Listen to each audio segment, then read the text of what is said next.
there I am. Good morning, and it's Friday morning, and what a relief it is, because it's been one hell of a week.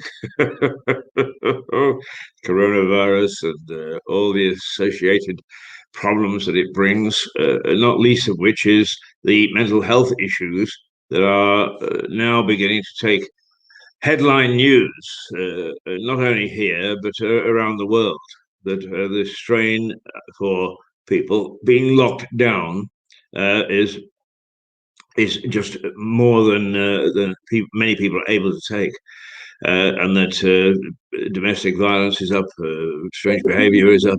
Well, I'm a strange behaviour chap, so if you want an example.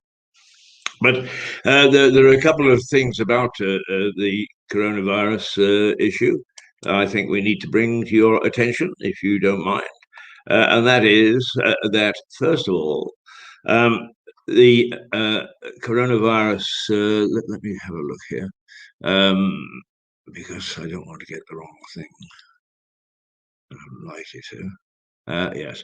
The vaccine, the new vaccine, Novavax, it's called, and it works according to early trials with something like 88% effectiveness. So there are new vaccines coming on all the time. That doesn't mean to say that the powers aren't fighting like hell to get their share of it. And there is a terrific row going on between the EU and the UK about whether, in fact, the UK's allocation, if it was still in the EU, shouldn't be shared amongst all the other member states of the EU and not be kept for the UK. And one of the big problems, of course, is that some of it is manufactured in Europe. So whether that will actually tie up and gum up the works, I'm not sure. But the fact that new vaccines are being, I shouldn't say invented every day, but at least there are new vaccines coming on the market.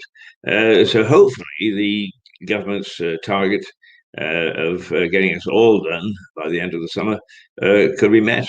And certainly I have to say that for those of us who are just a little bit over 35, is that after a false start, getting my shot was easy. And I've had some friends from Northern Ireland saying that they're bracing themselves to go for this shot and worrying. Believe me, I did not know. Sort of the camera a little bit, shall we? I did not know that I'd had it. I was chatting away to the nurse, two very pretty ladies, I may say, and very talkative and very pleasant. And I was chatting away, and she said, "There you are, you can go." I said, "It's done." I didn't feel a thing. So it wasn't an unpleasant experience. And I think that in Lewis, on one occasion, if not more, when we've had people queuing up on a Saturday morning, is that the various bands have come out and entertained them while they were waiting. But this second time, I didn't have any wait. I turned up for my appointment. Yes, I was 50 minutes early. I turned up for my appointment. I was whisked through. I was done, dusted. I was home before I thought that I left. So that's the situation with the coronavirus at the moment. But we're still getting heavy toll in deaths. So make sure that you remember, get your jab the moment you can. But in the meantime, practice social distancing.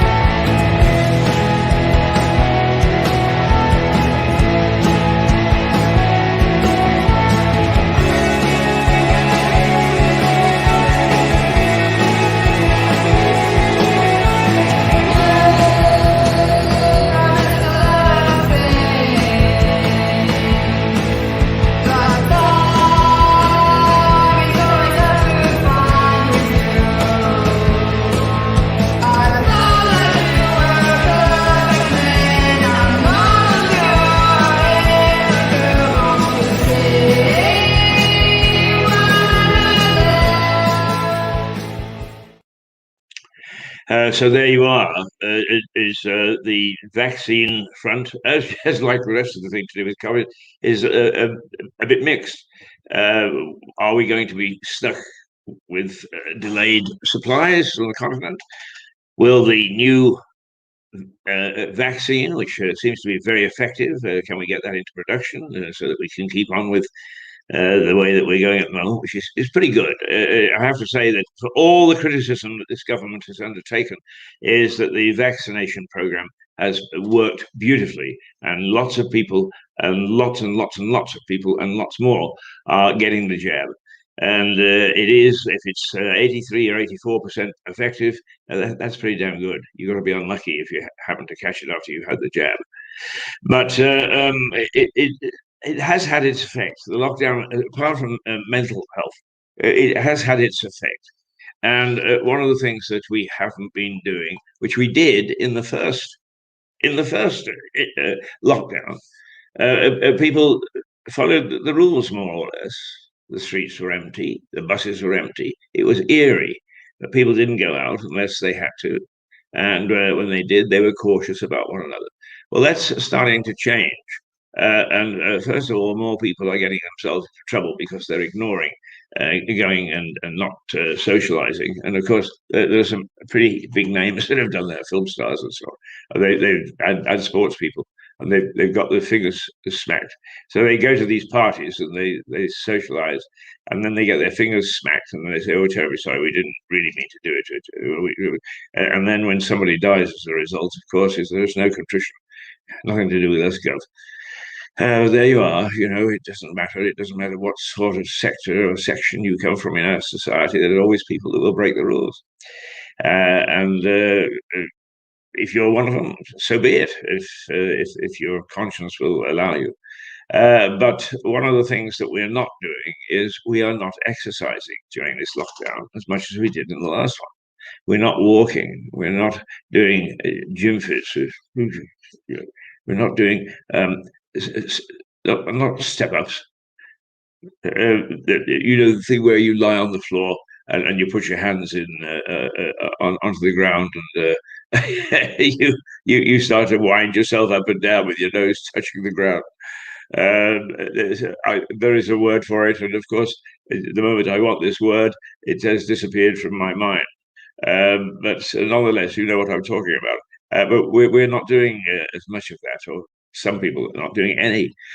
Now, I have to say, as one man's meat is another man's poison, because what is happening is that we are watching more television. Well, that's our game at Mirador television. We want you to watch.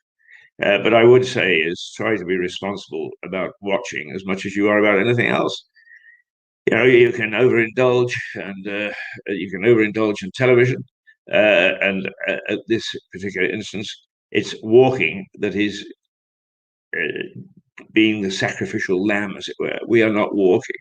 And I'm as guilty as anybody, because one of my great walks is to walk down to the Priory and say good morning to Sir Genry, who is the sculptor, the 7 foot high sculptor. He's probably more than 7 feet, actually, because I stand beside him and I'm just nudging 6 feet. And he's quite high, so he's 7 to 8 feet. And if you've never been down there, there's a good exercise, walking exercise. It's beautifully laid out. They've got footpaths you can go around. The historians have done a terrific job, because you can see, even if it's only a pile of stone in some places, what was there.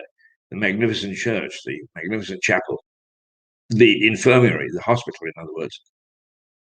And there Genry stands as a reminder of the Battle of Lewes in 1264, which was the flame that lit English democracy, English parliamentary democracy, for all time. It wasn't democracy as we knew it. It was still in the hands of the barons, but at least they got a chance to elect.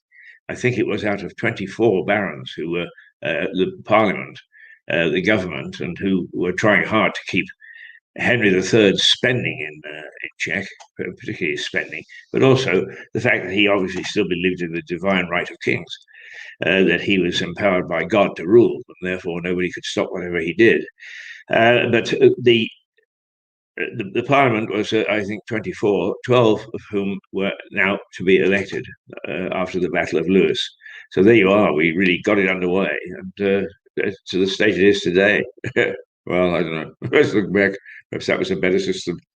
I'm not sure about this representation of the people that we've got at the moment.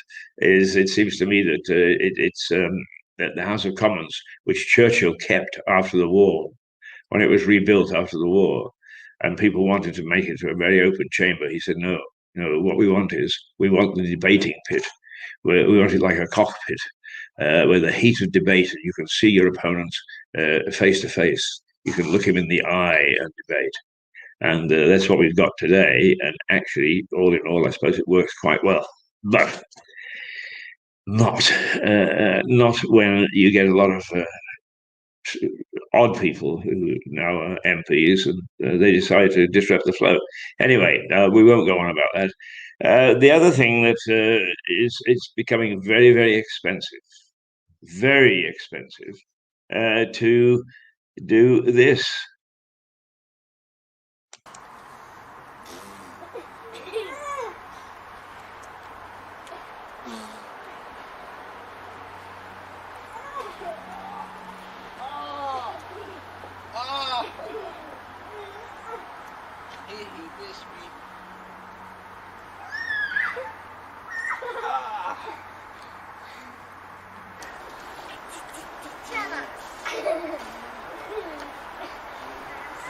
Oh, you got me, Lottie. Well, that's the children at play, and it looked like great fun. Nobody would deny them that. But if you want to organise a snowball fight on the basis that it'll be good fun and it'll bring some light into your life, be prepared to pay for it. £10,000 is the fine that's been handed out to several people who organised 70 or 80 people to have a snowball fight. And it was deemed to be naughty, against COVID rules, and they have been dinged £10,000. That's a lot of money just for throwing snowballs. It really is. So be careful. Now I'm going to stay with the snow, because the weather forecast for Lewis is that we have a sort of miserable day. It'll temperatures will climb to where they were yesterday, up to 12, 14 degrees. And unfortunately, we're going to have a bit of drizzle and so on with that. But there is a general weather warning out for the whole of the country that we're going to get gusty winds, we're going to get rain, weather is going to be not at all pleasant. But then in some parts of the country, if you recall, we took a look yesterday at what had happened in the north, and it's going to happen again by the look of things.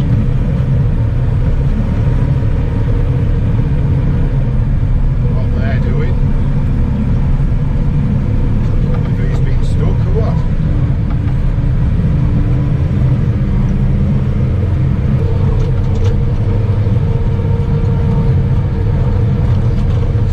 So I don't really know what we're going to come across up here.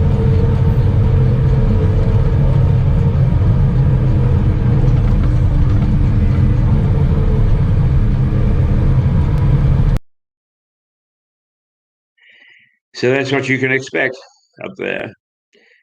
We are lucky down here. It doesn't look as if we're going to get that. But the thing is that the weather is perverse as coronavirus. And anything could happen. We could actually see snow here. It'd be the first time in 2 or 3 years, I think. But we could, and certainly perhaps up on the downs. So be aware.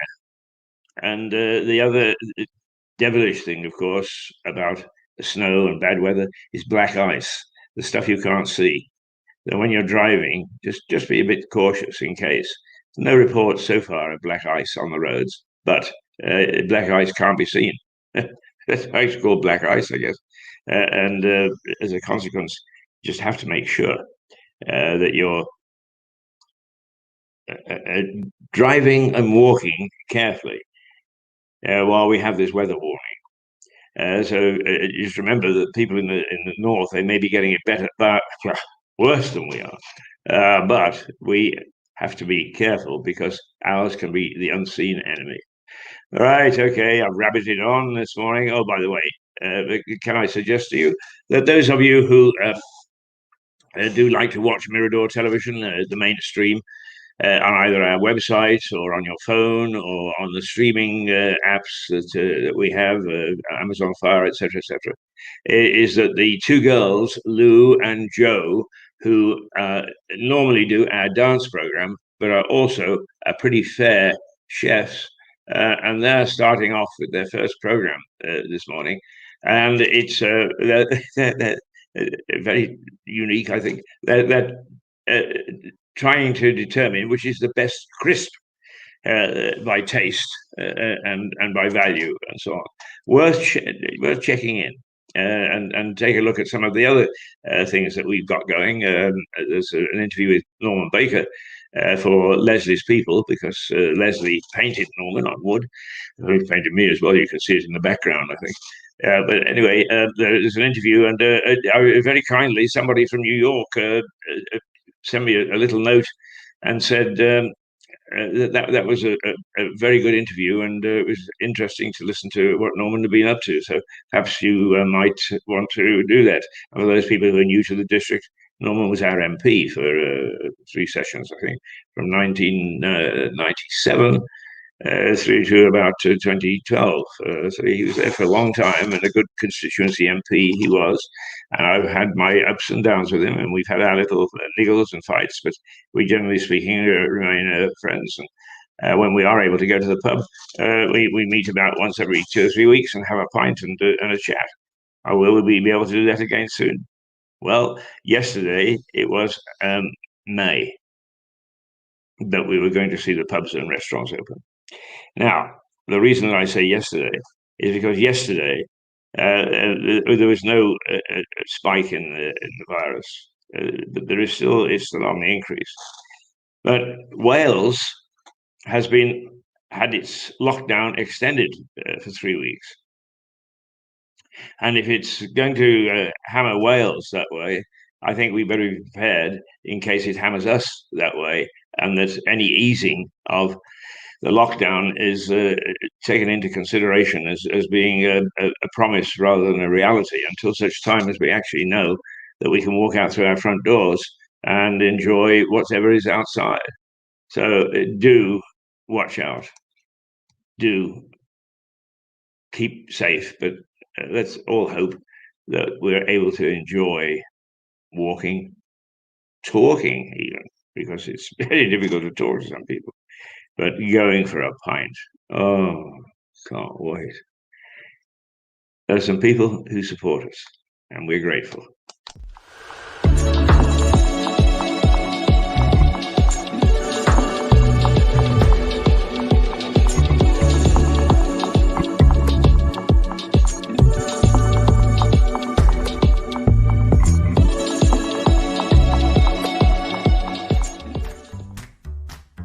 My name's Yad, and welcome to my shop, Bell & Co. We specialise in mid-century furniture, 50s, 60s and 70s mainly. One of our main ethoses here is very much encouraging people to look at older pieces of furniture rather than buying new or buying flat pack. We're very much environmentally based in trying to encourage people to reuse and reimagine objects, and so we spend a lot of time restoring pieces, reupholstering pieces, and bring them back to life generally. They're just fantastic to look at, and they're just beautiful items at really, really affordable prices.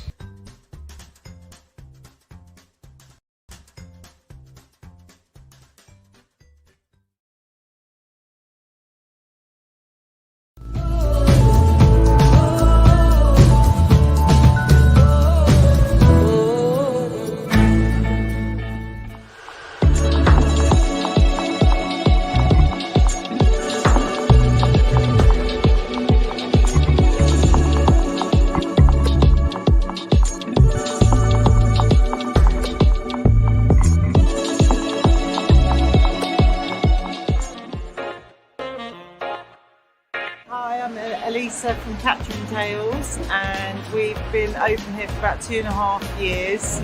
We specialise in focaccia genovese, which is this focaccia, like that. And my mum and I went to Italy, to Genova, to learn to make focaccia, which is an ancient art. Then we do little salad pots, sauces, fresh pasta, stuff to take home and cook. We try to get locally to support other local businesses. We have a few cocktails in bottles, which is why we're called Catch and Tales. We're open 6 days a week, Monday to Saturday, to come by and see us anytime.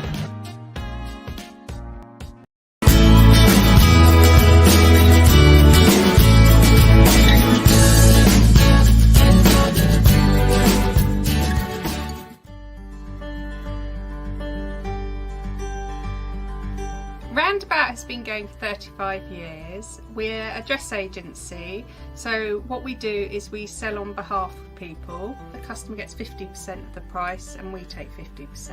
The online shop is roundaboutlewis.com. I try and update it, daily when things come in. We're open Tuesday to Saturday, 9:30 till 4:30. So if you're looking for gifts or a dress for yourself, why not visit?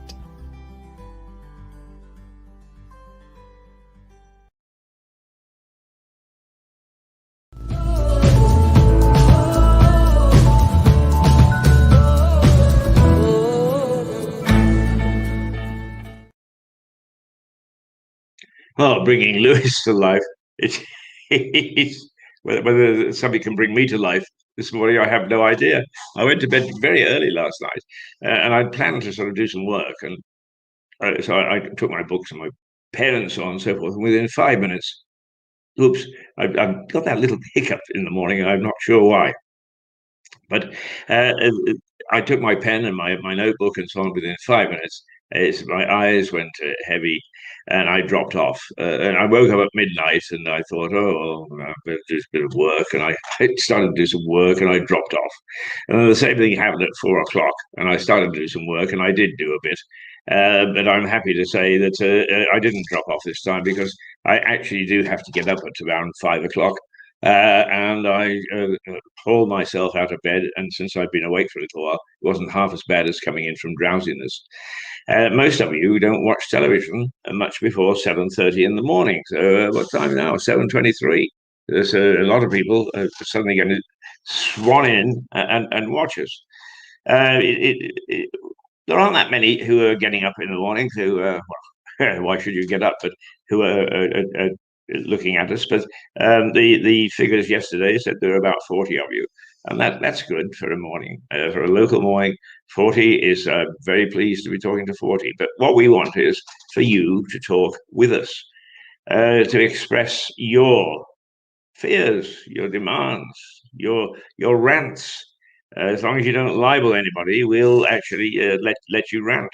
Now, there are two things that are going to happen here. First of all, there is now an email address, and you can call or you can type in, I think, Mirador Walker at mail.com. And if you try Mirador Walker at mail.com and say, I would like to come on to Mirador and I would like to have my say, it is very simple for us. You can stay at home. You don't have to come in here simply because you can't come in at the moment. We're all, I'm the only one that's permitted through the door. But we can, through the magic of modern television, shoot you in your own home. In fact, not shoot you, but we can actually shoot you. Bang, bang. We can actually bring you onto the screen so that you can talk live to us and give us your opinion. And we would love to see you. And that is hopefully something that we can look forward to, perhaps next week. I know it's difficult sometimes, and we say do this and do that and ask you to do things, and you think, well, yeah, well, but what we're going to do is make it much easier because we're getting a little researcher. I don't know if she's little or big or whatever, but somebody who is bold enough to both phone you at home and say, look, you want to come on, this is what you do, we'll set you up. And also in the next breath, phone number 10, demand to speak to Boris. So it's our researchers, our fixers, are pretty good people, all in all. and that will actually give access to Mirador Television and access to our community, so that you can let loose. I know that we've got Mick Symes, who he has Lewis Present and Lewis Past and various websites, and he actually keeps things up to date quite well. So do tap into that, Lewis Present or Lewis Past. But another, I have a vested interest here because I not vested interest, but I actually write for them, is a Town and County magazine, and I was talking to Sean, the editor, and I said, how are things going, Sean, and so on. He said, well, we have been locked down, he said, and we are absolutely fastidious in making sure that we don't break the rules. First of all, because we're editor of a responsible magazine, but secondly, because we are all vulnerable, and we don't want to catch it any more than anybody else does. But Town and County, he tells me, is now going to go right across Sussex. And it'll be available in the supermarkets. And that is the moment that lockdown is over, and he can assemble the crew and get his stories and so on and so forth going again. But there is plenty of media in. I know Kevin Kramer will slap my fingers if I get it wrong, but there's also a very good radio station, and it comes out of Seaford, I think. And it's now got a license to broadcast in Eastbourne, and we can pick it up in Lewes. And there is another strand to having a fairly strong local media. Local media has been shrinking. And the problem with local media shrinking is it may seem that it's not terribly popular. But what they found is, and I say they because there are researchers from Harvard University that started it, and then it came over here because it was such an important study, that where there is a significant shrinkage of local media, the local council becomes less efficient and the council tax goes up. Well, we've had a shrinkage. The people at Sussex Express do their best to keep an eye on things, but they're a small number of people and they're trying hard to cover a wide area. The people at BBC in Brighton we're not really their patch. They try hard to stay on top of it, but it's not the coverage that it used to be. So now there's us and there's Mick and there's the radio station and the magazine, and we're all doing our very best to make sure that there is a good, strong local media here. So watch out for Town and County. You'll soon start finding it in the supermarkets, and I understand the size is going to be changed too. It'll be just a little bit bigger. So that's it. Why did I start to talk about that? I have no idea. I was stream of consciousness, and I started to talk about things and wherever it takes me. So let's come back to the headlines this morning. I just checked to see whether there's any movement, but no. The main headline is that the new vaccine has proved 89.3% effective in trials. So there's another one added to the stable. So we're doing rather well. We are leading the world as far as vaccines are concerned. But there are lots of upsets and name calling and so on.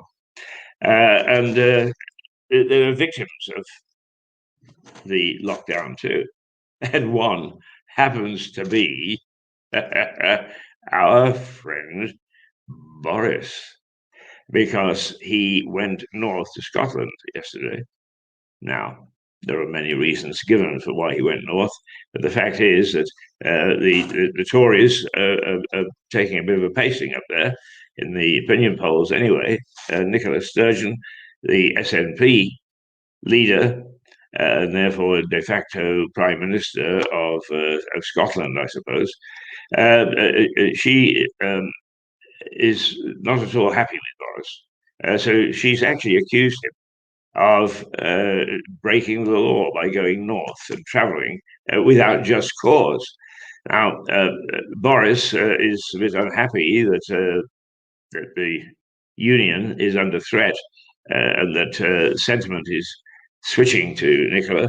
So he went up yesterday to wave the flag and try and get the local party going again and gain some popularity.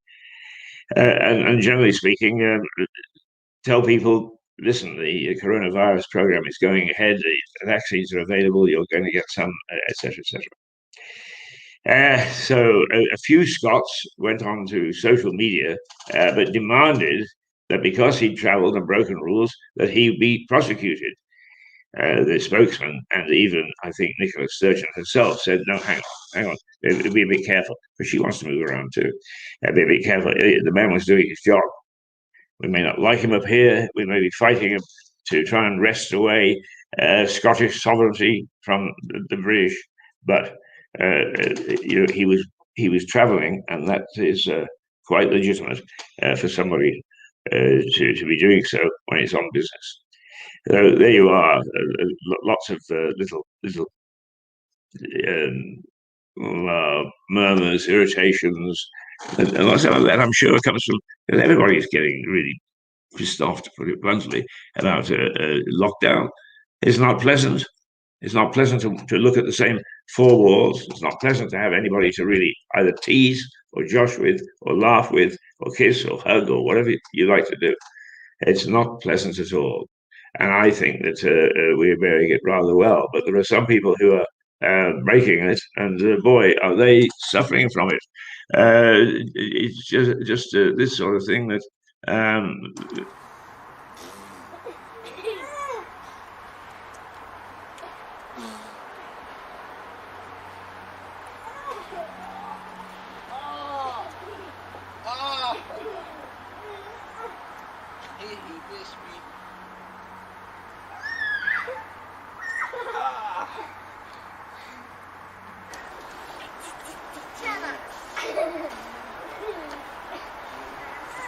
Oh, you got me, Lottie. Now, those are children, and we deliberately took the shots at a distance so they weren't identified. Not that there's any law against it, but nonetheless, we like to give children the feeling of protection, and that by coming on TV or being on TV, is they're not going to actually suffer from it. But the big boys decided to have snowball fights. I think up to 80 people, it was said. And they paying the price. Oh, they are paying the price. They have been fined 10,000 quid for organising those snowball fights. And I have to confess that if I had been walking by, I might well have got involved myself. But there we go. Those are the strange times that we live in. What else is in the? Well, we've got to watch the weather generally. It's okay out there at the moment. It's nothing spectacular. There's nothing to brighten the spirits. We're not getting great gobs of sun shining through the clouds, but it's not that bad either. It's a dull, overcast morning. It's going to be a little bit of rain, but there is still a very an amber warning out by the Weather Service to say, be careful, because we could get some mighty, mighty winds. We could get some mighty, mighty storms in the next little while. And just let's remind you, and in the north, it certainly means snow. Down here, we're really quite lucky. Where's that damn cursor? There you go. We're really quite lucky because we haven't had it too badly. Although torrential rain and a lack of sunshine, it doesn't matter whether it's snow. Perhaps snow would be better because we could take at least a look at the beauties of snow when it lays across the fields and across the trees and so on and so forth. But there is a price to pay, and our poor cousins in the north are paying it. And this is what it's like when it really dumps snow. And they're forecasting possibly another 6 inches or so in northern England.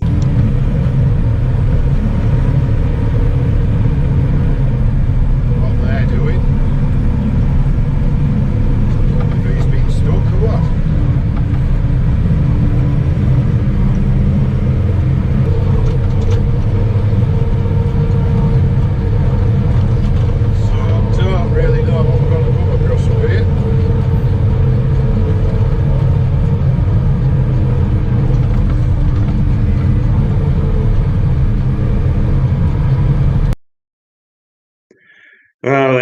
that's what people in the north can expect, and hopefully we don't get it down here. It's nice to think of the stuff drifting down that once you have to go out in it. And of course, we'll be forbidden to go out in it, and so take your own risk.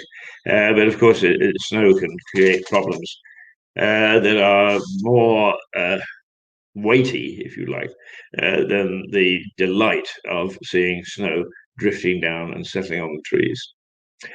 Now, Mirador, we have experimented with for the last couple of weeks. And what we want to do is we want to open up Mirador to the world. Because we do have a unique opportunity of bringing people from outside into Lewes and from taking you in Lewes to the outside, and actually you in Sussex to the outside. And that's what we're looking at the moment. If you actually look at the ratings, as it were, or in other words, the figures that for viewership, you find that at 7 o'clock in the morning, there's nobody about. Is quiet as a mouse, quiet as a mouse. And I think I can probably say yes, because I leave the house at about 5:30. And although it's a little way between that and 7, what is it now, 7:30, looking outside. But we're not, particularly during lockdown, getting cracking terribly quickly. So people are starting to tap into the morning shows that are around, and they are able to catch up, and they do start that at about 7:30, and then the audience grows throughout the morning, peaks sometime in the afternoon, early afternoon, and then disappears again at 5:30 at night. So we want to make sure that we are in that frame. So next week we will start this program at 7:30, not at 7 o'clock. We go 7:30, and then we'll go to 8:30. In our present format. And we'll start to use some of the programs that are on our, what shall I say, our mother channel, the one that you can see anywhere in the world. And we have programs that are presented by Joe and Lou from the dancing team. We have a wine show that's done by a local wine entrepreneur, Fergus Woods. We have Leslie's People, where we bring this painting behind me. It's done by Leslie Nora Hills. You, if you live in Lewes, you have seen many of them in the cancer research window, and they're of noted people, should we put it that way. I'm probably notorious, that's why I'm over there. But we try hard to take a look at the painting and then say, this is who the person is. Because quite often when we look at paintings or portraits and so on, we have to guess about the temperament. Now, I've got a silly grin on my face, so people might say that I'm quite nice. But there's an awful lot of people that think I'm an absolute and quite rightly, sometimes I can be. Sometimes I can be the picture that you see there. So we try hard to bring the portrait people to life on that program. So there are a number of programs, and Alex Faure is going to return with his and with actually his dear old pet Joey. It's really Joey that presents the gardening program, and Alex tags along behind. He will be returning. Yesterday morning we had Paul Fowle on with us, and as Paul said, he said once I began to enjoy it, he was supposed to be on for 10 minutes. He said when I began to enjoy it, he stayed for virtually an hour and a half. And he's an ex-copper and an ex-banker. So between the two, he's got quite an insight into what's happening as far as the markets are concerned, as far as the banks are concerned, and whether we're getting a good deal and so on and so forth. So those are the sort of people that will be coming on. And then Mark Payton still hasn't chosen his time, but I suspect that it will be somewhere around 4:30 or so. He will look at the day's events and have a chat, and possibly with Claudine. But we have plans for Claudine. Sorry, before we forget Mark Payton, his program I think will start about 4:30 and goes through to 5:30, the witching hour when everybody leaves. Now, quite often people say, oh, why do you do it? You can't displace Eamon. Eamon and I are actually friends, and I wouldn't want to displace him. Well, Meridian it is local, but it's not parochial. It's an alternative type of television. It's niche, so you get all sorts of things in it, not just local chatter and banter, but a look at some things that are happening in the world.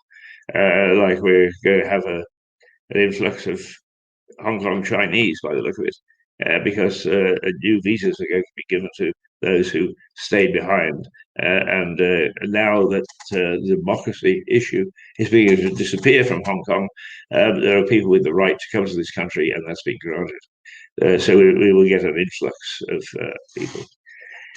So our programmers will try to reflect that. And hopefully, those of you who have seen Jane Watkins, I introduced her the other morning, and she actually at the moment is doing a series of programs showing how you take bits and bobs and turn them into household items.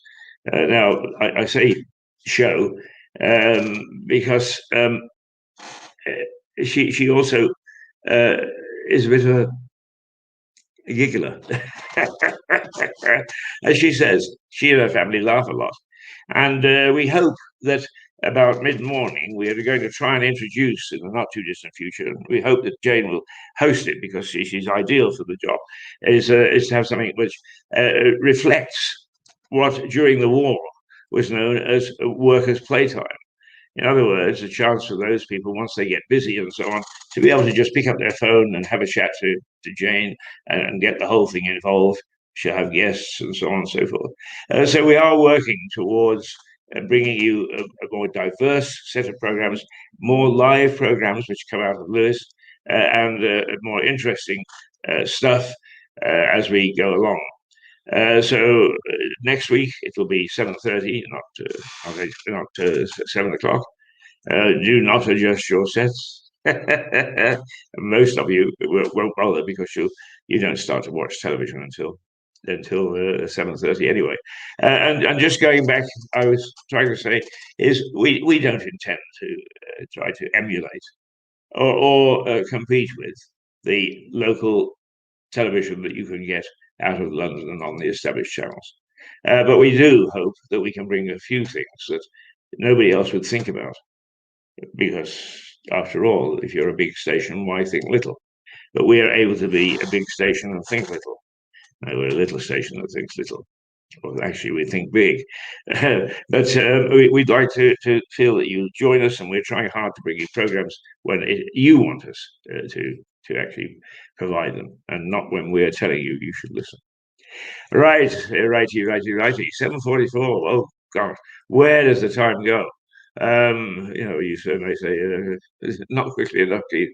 But let's just take a look at some of the things that are on offer in Lewis when we're not in lockdown.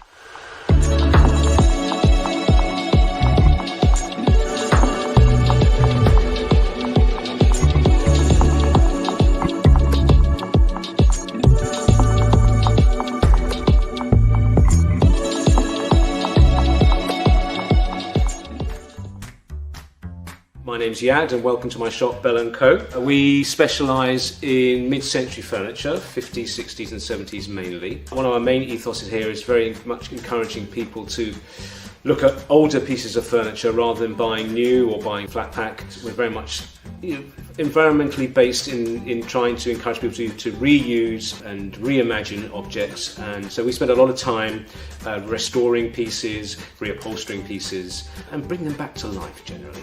They're just fantastic to look at and they're just beautiful items at really, really affordable prices.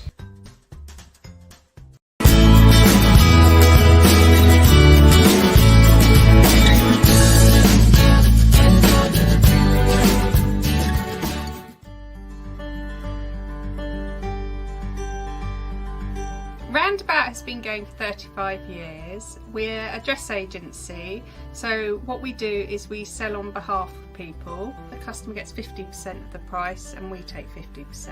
The online shop is roundaboutlewis.com. I try and update it daily when things come in. We're open Tuesday to Saturday, 9:30 till 4:30. So if you're looking for gifts or a dress for yourself, why not visit?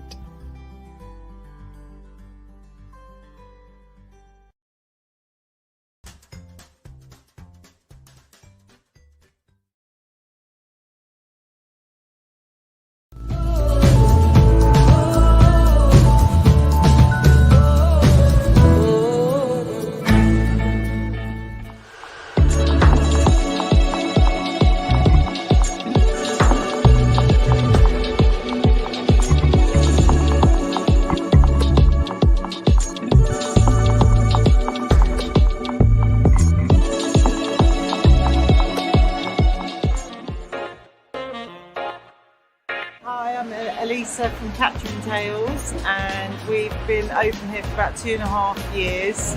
We specialise in focaccia genovese, which is this focaccia, like that. And my mum and I went to Italy, to Genova, to learn to make focaccia, which is an ancient art. Then we do little salad pots, sauces, fresh pasta, stuff to take home and cook. We try to get locally, support other local businesses. We have a few cocktails in bottles, which is why we're called Catcher and Tales. We're open 6 days a week, Monday to Saturday, to come by and see us anytime.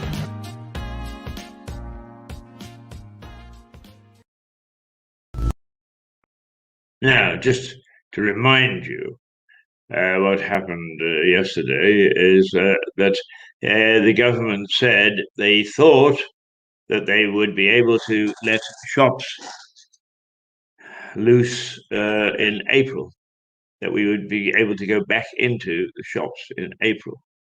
And happily, they are classified as the non-essential shops, which have been absolutely jammed with their bolts and their keys and so on. But just a little reminder of the sort of thing that you'll be able to do on in April, if the government is good as its word.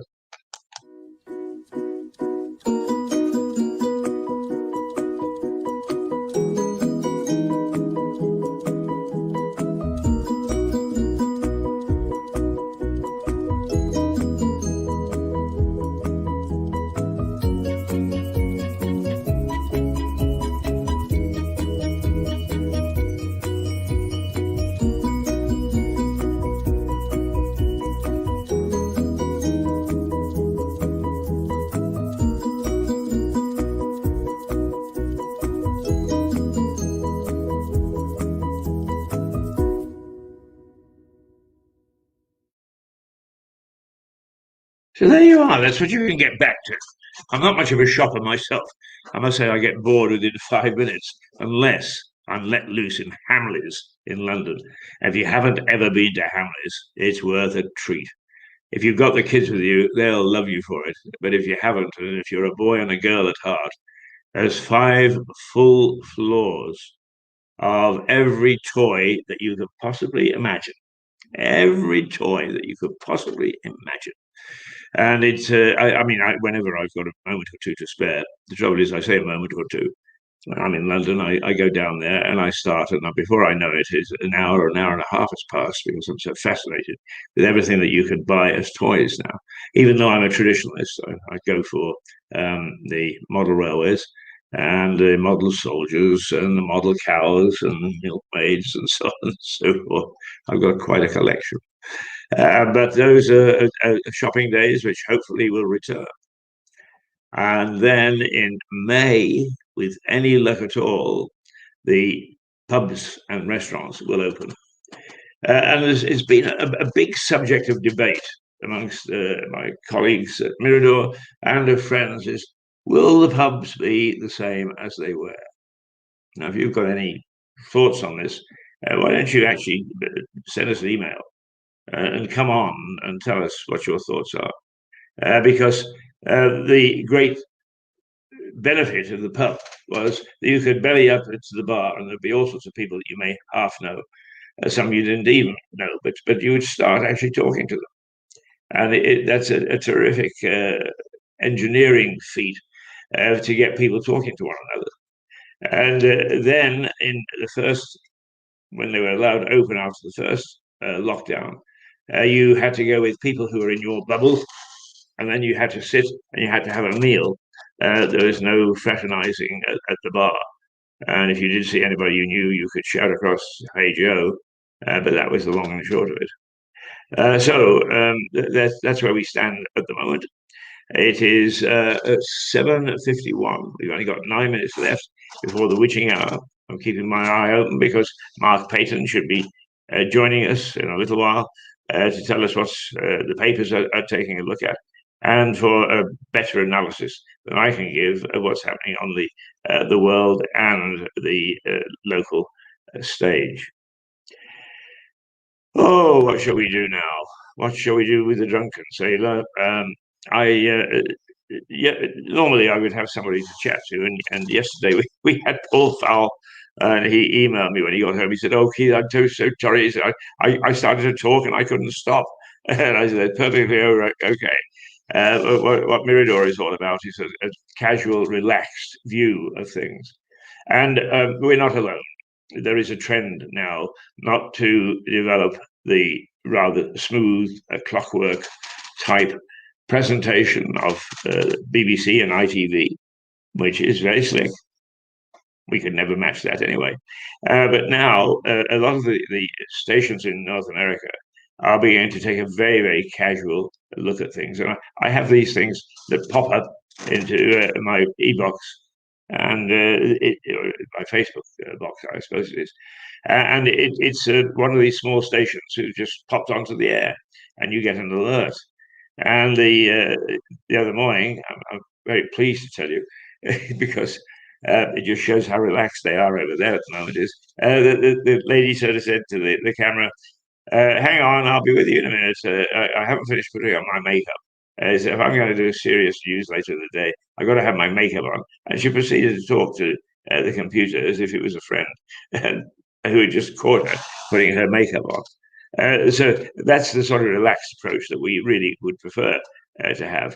Of course, there will be events, earth-shattering events, that will keep us serious. And we in no way have any desire to miss those. So a bit of fun, a bit of joy, but a very different type of broadcasting. And if, in fact, having tasted it, you like it, I do invite you to sit in. Headlines, news headlines. The coronavirus, I think it's called Novavax. At least Novavax are the people that make it. And they say that a new virus, a new vaccine that they've been testing is 89.3% effective in trials, which is a pretty damn good high rate. Less than 10% of us would be unprotected if we had that particular shot. So there's great excitement about that.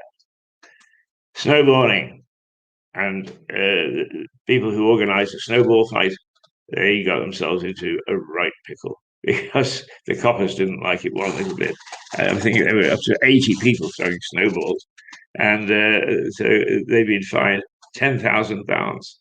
Now, I don't know whether they actually charged people to get into this snowball fight, or whether it was just philanthropy. But it seems a lot to be charged, £10,000 just for inviting a few mates over to throw a snowball. Or I rather think that it was a bit more than that.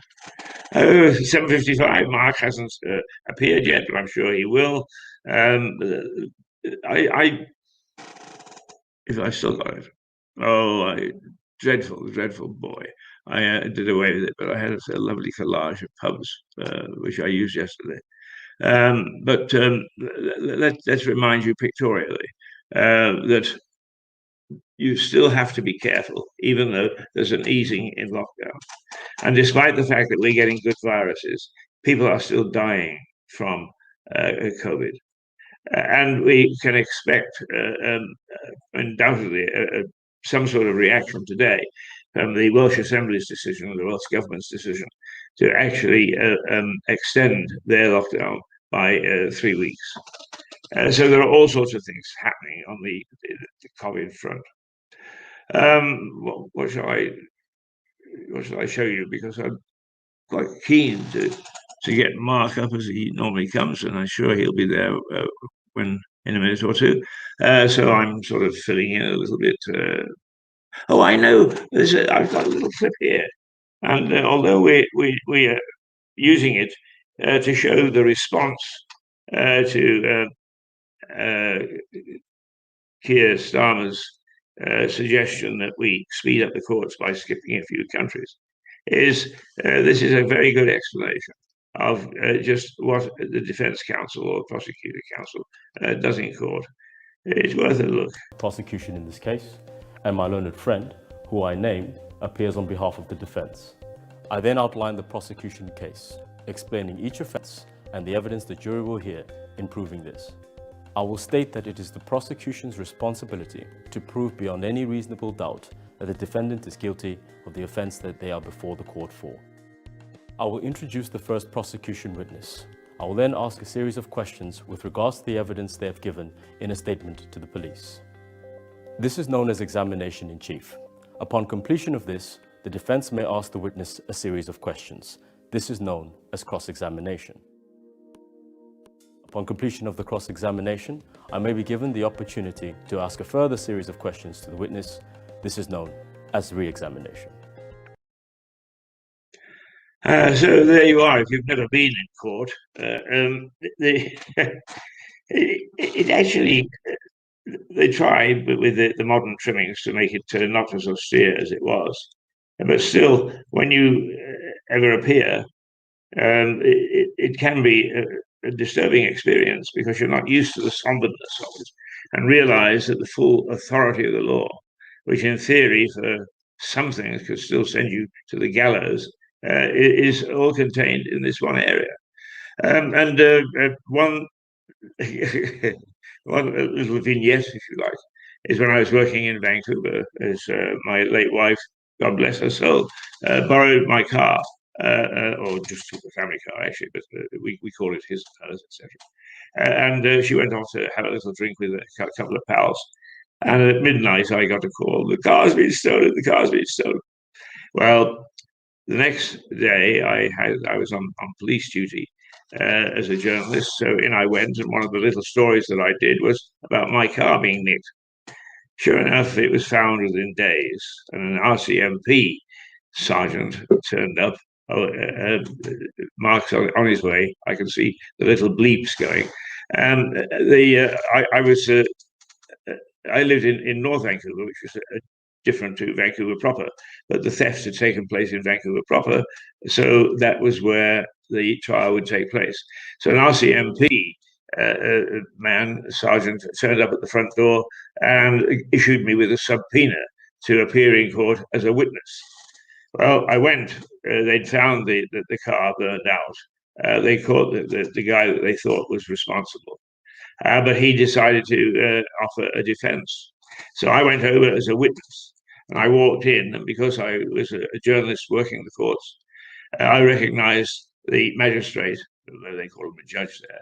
I recognized the magistrate, and I recognized it's all right. I'd cover my face up too, Mark, if I could.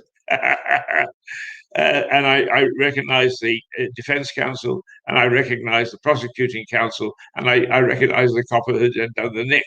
And so the chap looked at one look at his defense counsel, and he went white as a sheet, and they nodded, and he copped a plea, as they used to say.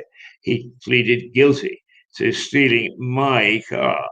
Well, I'll tell you, it wasn't so much me that he had to contend with, but my wife most certainly felt it, that she had been personally insulted.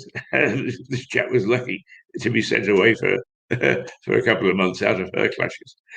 All right, here we go. It is bang on 8 o'clock, and I think, do I do this, Mark, to bring you in? Here's Mark Payton. And now we get serious. Watch it. Good morning, Keith. How are you? I'm all right. And you? Yeah, I'm good, thank you. I'm good. That's good. The weather is not bad outside, but there's another warning for a host of snow in the north. Now, I would say to you, because you're a good cyclist, is why don't you teach me to cycle? And the two of us would cycle north and enjoy the snow. But we can't travel. And secondly, if we had picked up a snowball, we stand a chance of being fined £10,000 for organising a snowball fight. So I think we'll stay at home. What have you got for us this morning? Well, not a lot about snowballs. Is the snow supposed to reach Sussex? No. No. Well, that's probably. It's going to be pretty bad in the north, though. Okay. Yeah. Well, today, what have we got? Well, it's difficult to get away from our normal message on COVID, but there is some good news that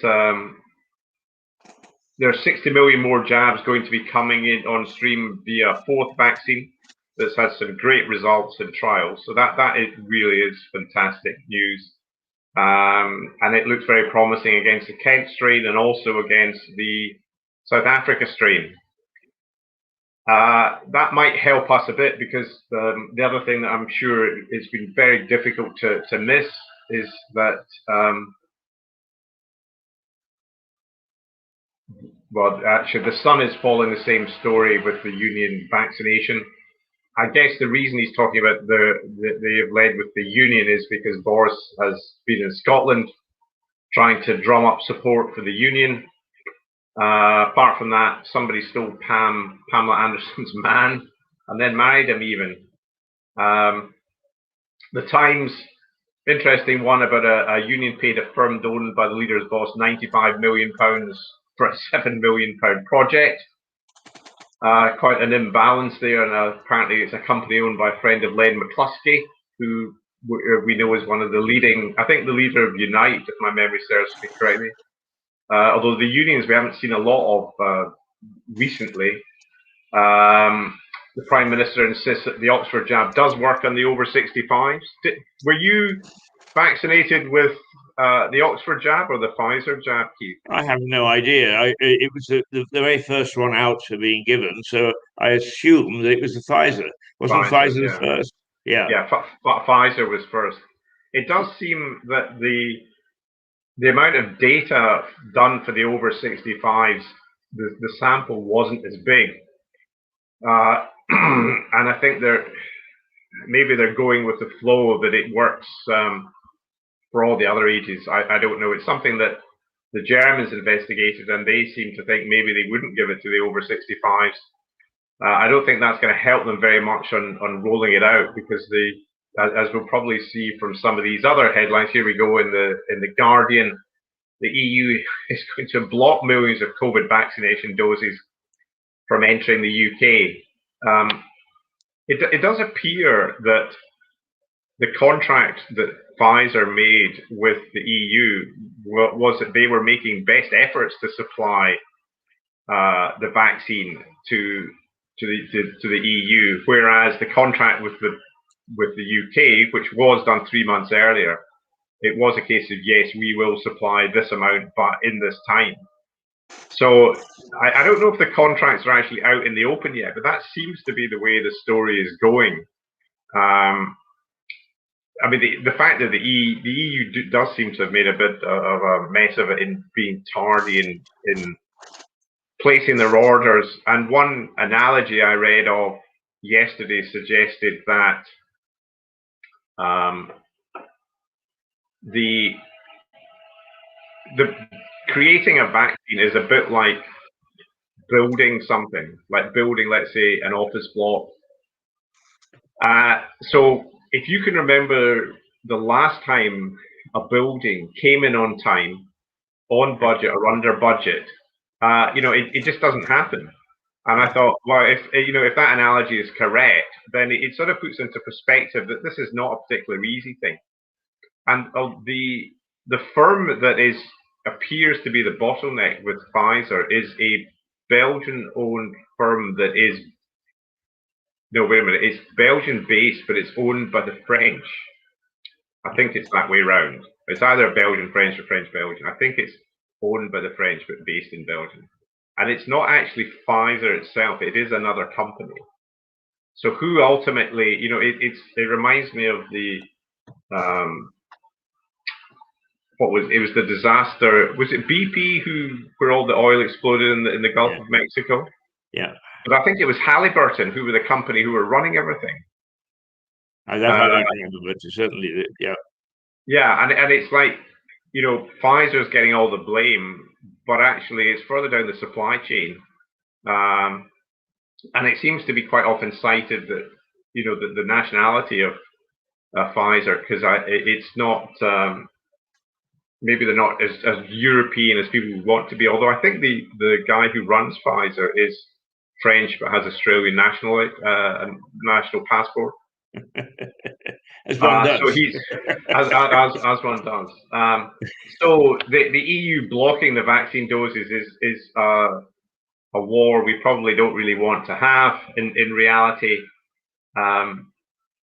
So that's where that is going, and hopefully they will resolve it. The fact that we have this other vaccination coming online, and I did read even a week ago that they thought that we probably do have enough vaccine, and even if they took some of the Pfizer stuff away from us, or we had to give it to them, it wouldn't actually make a big impact.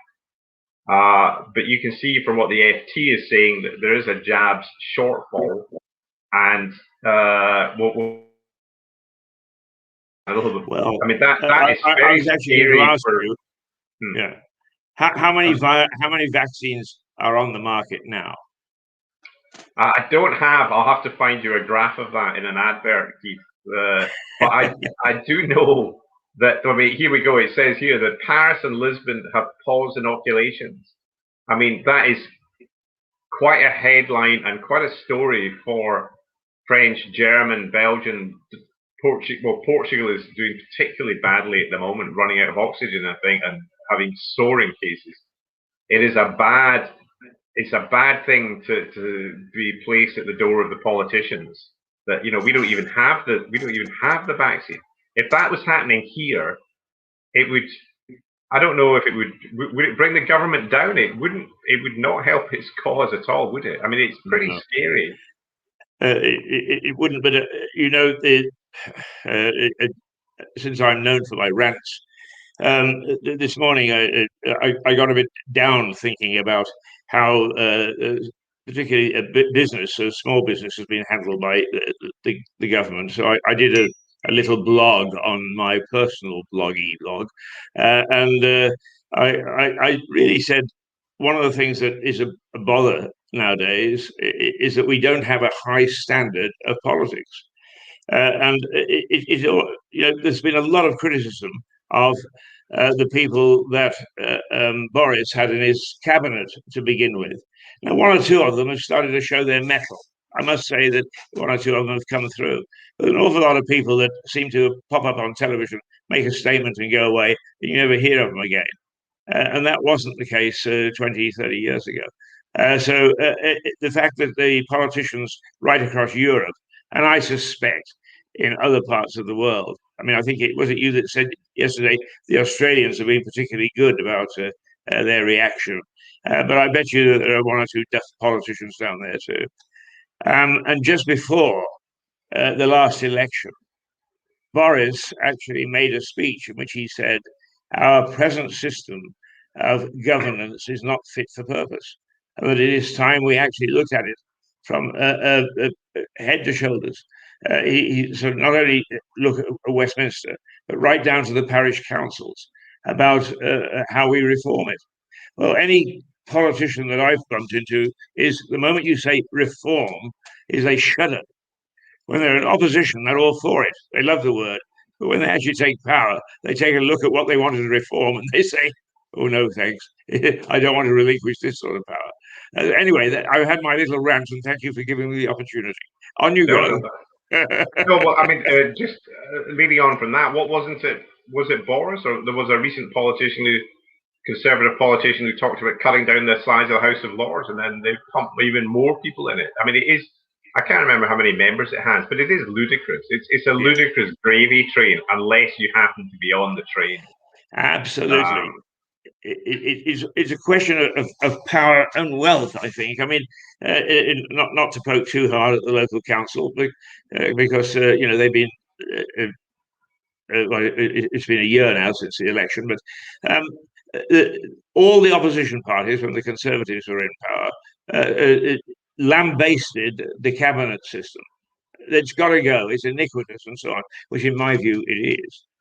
The moment that actually they took power away from the Conservatives and the council is what are we going to do about the cabinet system? Still hasn't been resolved a year on, because what they realise is the cabinet system gives 3 or 4 people much more power than if they went back to the old system or reformed it.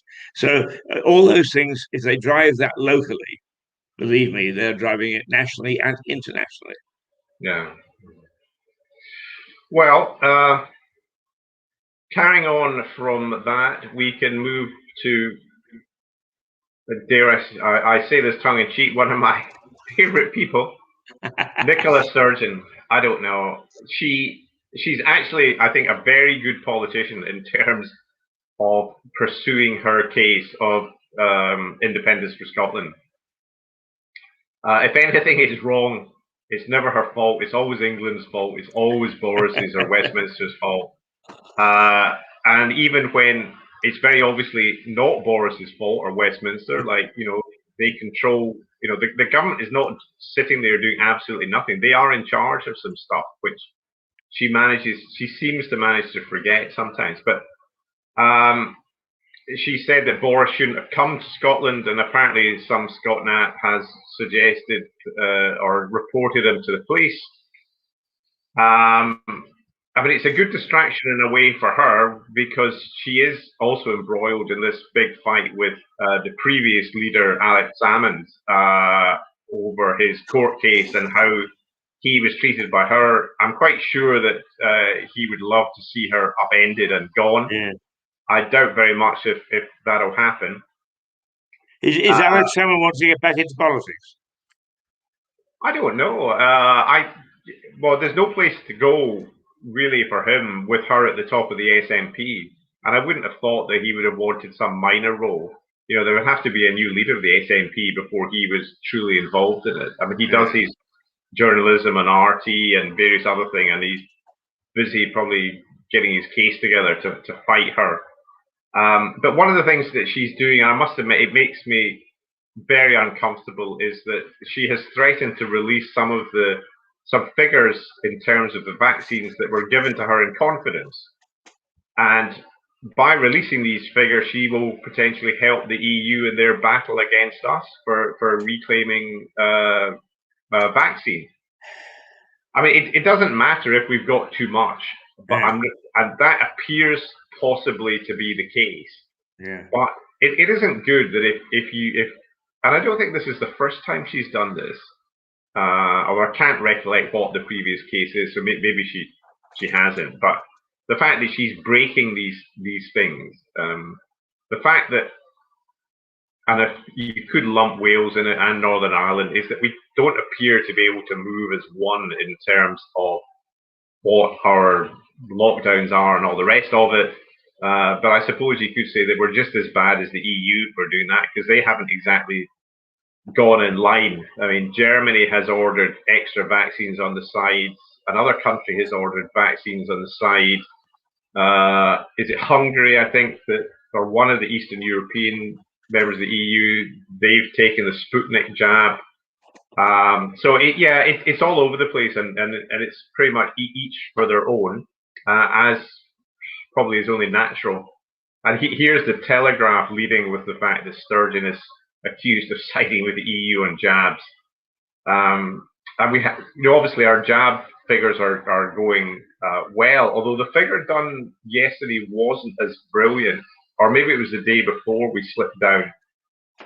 Although actually that figure, 476,000, that's the second dose down, so they've gone the full run. Do you have a date for your second jab, Keith? Is that? No, what was said was I was given a little card to say that I've had it, that I can carry with me and do, but that I would be contacted by email to be told when the next one was taking place.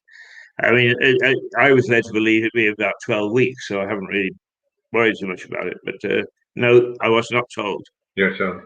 Well, I mean, in the eye, they're leading with the fact that Hancock promises. How much store can we put by a Matt Hancock promise? I'm not sure. You will get your second jab in time. So that is the pledge that we will have enough doses to stick to its 12-week vaccine plan. I'm not sure there's any question of sort of running out in that short amount of time. But it is, I mean, it's good that 7.4, I wish it was 74. 7.4 million people have had the first jab, 11% of the population. And all of the people in I think the top 4 tiers will be done by mid-February. Moving on to the Daily Mirror, Britain backs jabs for our teachers. I mean, I think this is very important. I mean, they, like the health service workers, and I cannot imagine what it's like to go into work, getting PPE up and being in an environment where there's a chance that you can catch this horrible disease, which could float over your head and nothing happens, or you could pay the ultimate cost. It is very scary, and I think that teachers are pretty much in the front line in terms of with children and mixing. And in fact, one of the areas that, and I'll go into the headline later, is that the offices are one of the areas that has been particularly bad for the passing of COVID. And I think a lot of it is down, we're lucky that we can work from home, if you like, but there are people who are going in. It would be good in a way if those people could also be prioritized, but I don't know how you can do that, because I'm not a great fan of one size fits all, but at some point you can't go off at another tangent to vaccinate people. Yeah. But jabs for the teachers, I think makes sense. The Daily Express, fair deal for forgotten victims of COVID. This is talking about the mental health, and we'll go on to talk about a little bit about that as well.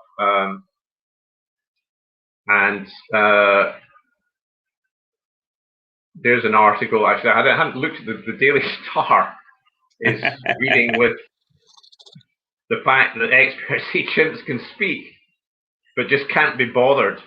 A bit like the clowns in Cabinet, which is quite a good analogy in a way. I can't remember if it was no, it wasn't I don't think it was the Daily Star that talked of people landing on the moon or there being cows on the moon. There were some fantastic headlines they used to come out with. So that, I think, finishes off the front pages, and we can now go into a little bit of detail. I'll just flick over to. All right. Well, before we go into detail, shall we let people know, because it's 19 minutes past 8. You're learning very fast that in television is. When we first discussed this program, you said, "What on earth are we going to talk about?" And now you'll find that, as indeed yesterday, we didn't have enough time. So you've used up 18 minutes already, young Peyton, and I think it's time that we actually give these people just a chance, because they're the people that are good to us.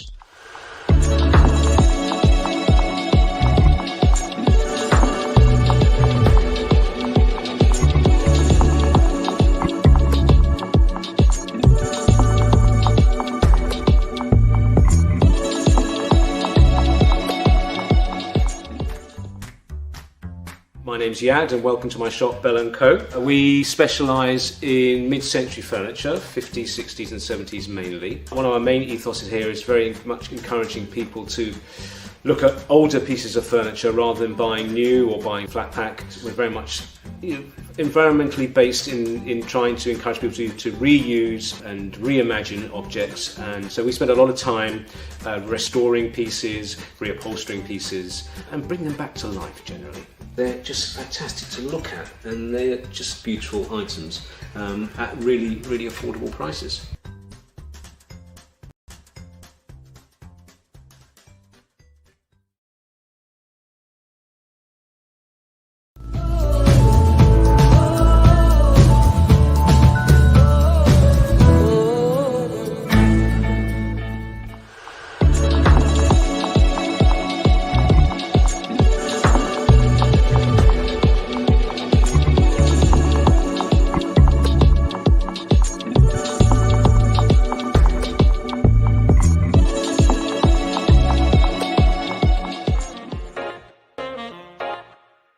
Hi, I'm Elisa from Captain Tales, and we've been open here for about 2.5 years. We specialise in focaccia genovese, which is this focaccia, like that. And my mum and I went to Italy, to Genova, to learn to make focaccia, which is an ancient art. Then we do little salad pots, sauces, fresh pasta, stuff to take home and cook. We try to get locally to support other local businesses. We have a few cocktails in bottles, which is why we're called Catcher and Tales. We're open 6 days a week, Monday to Saturday, to come by and see us anytime.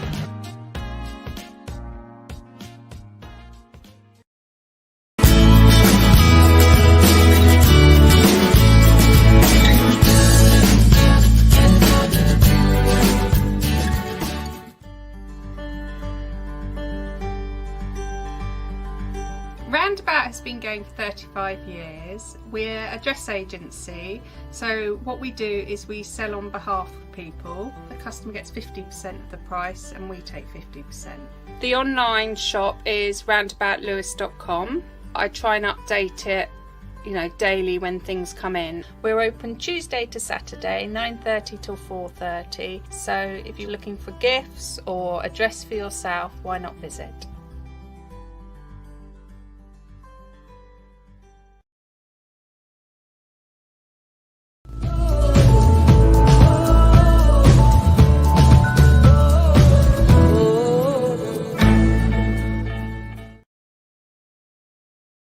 And why not be there indeed? And the news yesterday, of course, Mark, was that we could get the shops back by May, or was it April? Yeah, schools in March, shops in April, and the pubs and restaurants in May. However, I see that Wales has now extended their lockdown by 3 weeks. Is that ominous? Well, it does. It's probably fairly. It does appear to be sort of quite regional. Whether it's going up or down. Of course, it's great when it goes down, but sometimes, unfortunately, it goes back up pretty quickly. And the kind of variety of this virus obviously has got the ability to do that. Whereas the last one didn't seem to be. What we had in place was adequate to deal with it, to suppress it, but not anymore. As we come back, obviously we're going to see the whole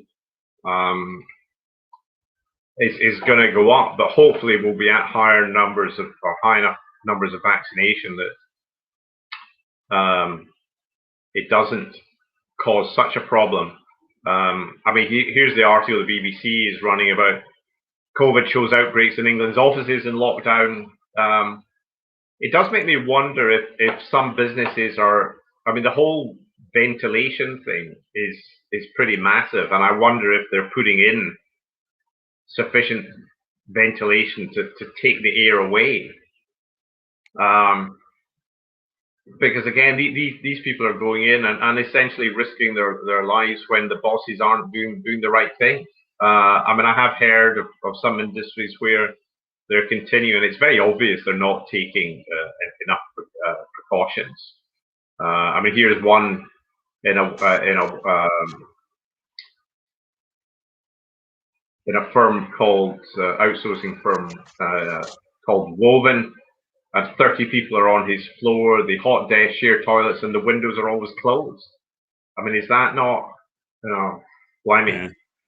Yeah. Do you not think it's going to spread? It is a bit scary, the stuff. But I mean, the lockdowns are going to come and go like yo-yos. I mean, I don't think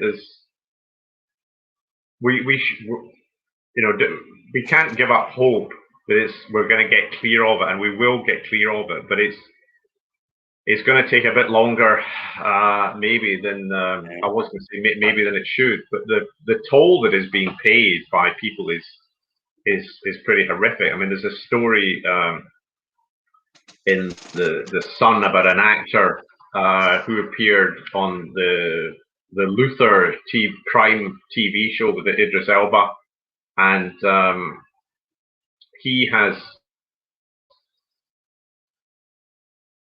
he's hung himself, and he's 26 years old, and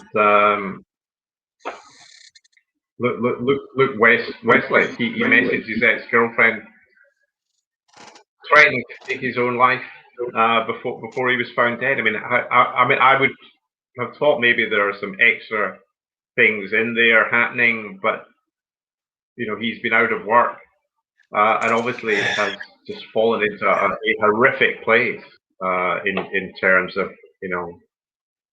his sort of mental well-being. It's desperately sad that happens, and it's I'm sorry, Mark. I will have another little rant if I may, because a chap like that, he loses work. He's sort of entrepreneurial. He's self-employed. So he's one of the 3 million or so that take a chance, and nobody lets up. Because once you actually lose your job and you're not paying your bills, the first thing that happens is the demands come through the door.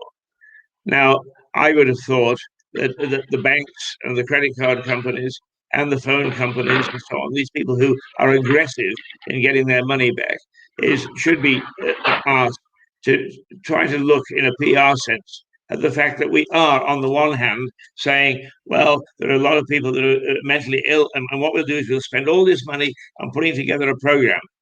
And then on the other, those same people are getting a battering from the commercial world. I personally, and I'll stand up and be counted as a target, I personally think that the commercial world has behaved very badly during this coronavirus, and I think that when it has gone, it wouldn't surprise me if you don't find a lot of action groups, really pound them to change their ways. I mean, let me just underscore that, if I may, just for a moment or two. These are the same banks that have withdrawn ATMs and their branches from small towns and villages. Oh, we can't be bothered with the people. They can use the internet and so on and so forth. And then we hit something like this, where people can't get out to their banks if they want to. They can't get out and do things. But do they stop? No, they're relentless. And I mean, I'm sure that we all have it, no matter. We're only trying to help you.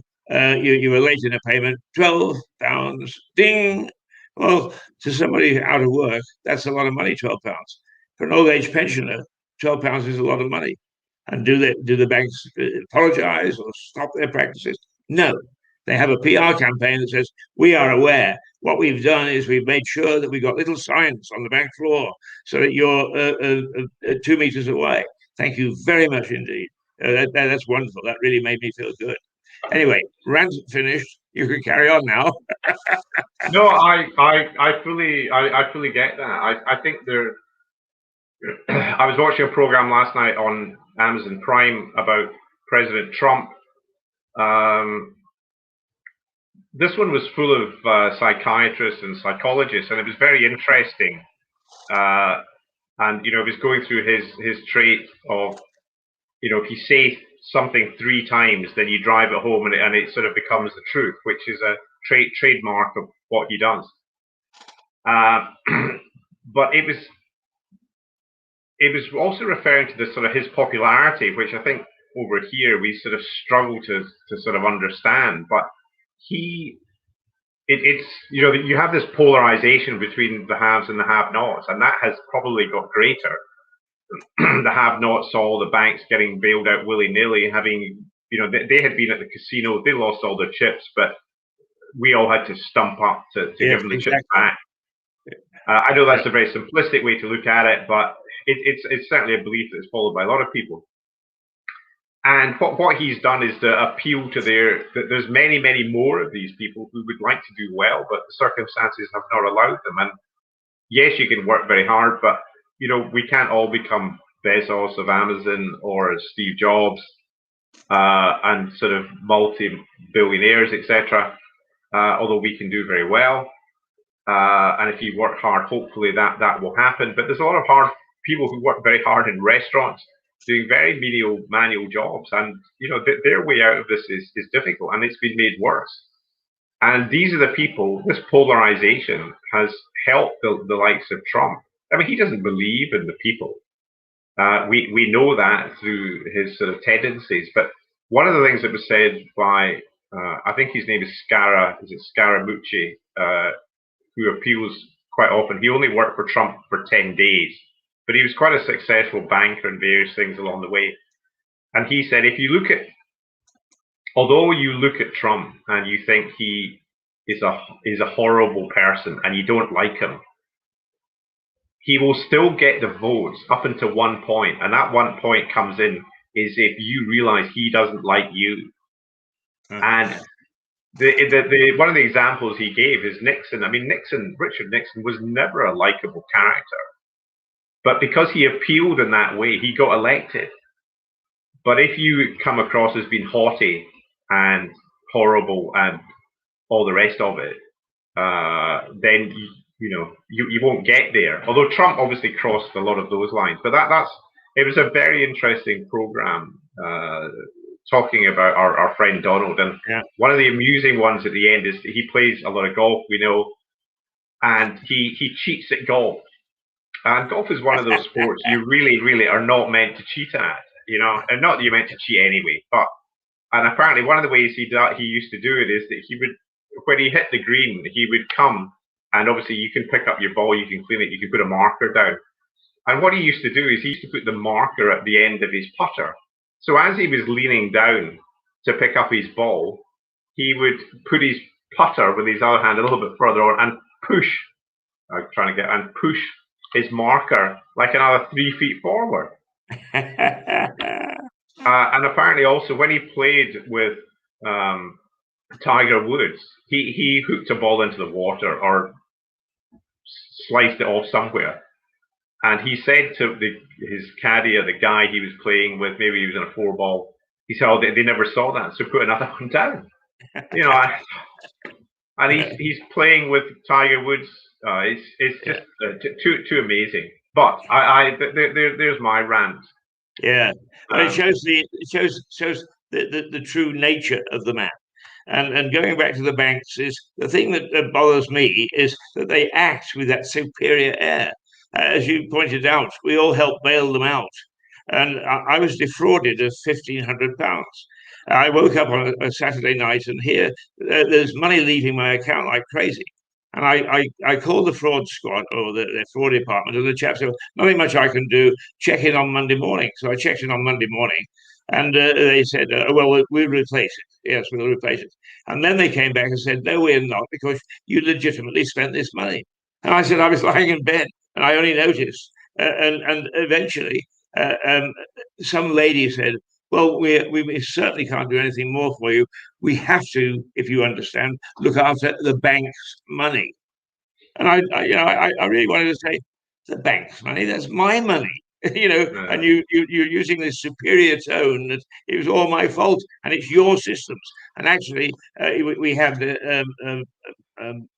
Paul Fowle on yesterday, who's an ex-banker, and he said that actually some banks are really quite atrocious in trying to help their clients get back money when it is quite plain that a fraud took place. 2 rants in a row. Yeah, I know. Well, I've had somebody created a credit card with my name and went off and spent £800. Some of the details were correct, but there were other employment things and other stuff, and I thought this was not checked. It was very obviously wrong, but anyway, carrying on with the news, and we're just a little bit more. We could do a bit of foreign news if you like now, which is Right. this is France 24 website. Paris and 2 other regions are facing COVID-19 delays because they haven't got the vaccine. So there's again, I think that the French, all the foreign press or their own home press are trying to skewer these politicians for incompetence, and the politicians will try to pass it off onto Pfizer or AstraZeneca or whatever. But I mean, the scary thing about this is that these Paris and the 2 other regions account for a third of the French population, that they're having to postpone the first doses. I mean, that's like, well, France has got a population of what, I don't know, 70 million. So that's, I don't know, 25 million people, where it's all ground to a halt.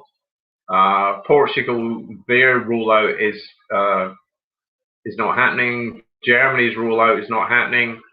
It's a bit of a horror story for them. I did watch, or I did read an article, and I'm not, I think the vaccine shortage is a disaster, and I think it's a disaster they're creating. But this article was talking about the EU and the MEPs, and it suggested that perhaps the EU should vaccinate themselves against red tape. And once they've had that vaccination against red tape, then actually things will roll a lot faster. And we do know that, I mean, the French in particular, some of the criteria they had to go through, like you have to consultation 5 days before you get the vaccination, was crazy. But then we did the same thing with, the people who were supposed to be able to give the vaccination, to inject it. They had to jump through all sorts of hoops that were completely ridiculous. Yeah. And people who'd retired very recently, GPs, they didn't have all the certificates or the rubber stamps to do it. No, exactly. So they can't make it. No, go on, keep going.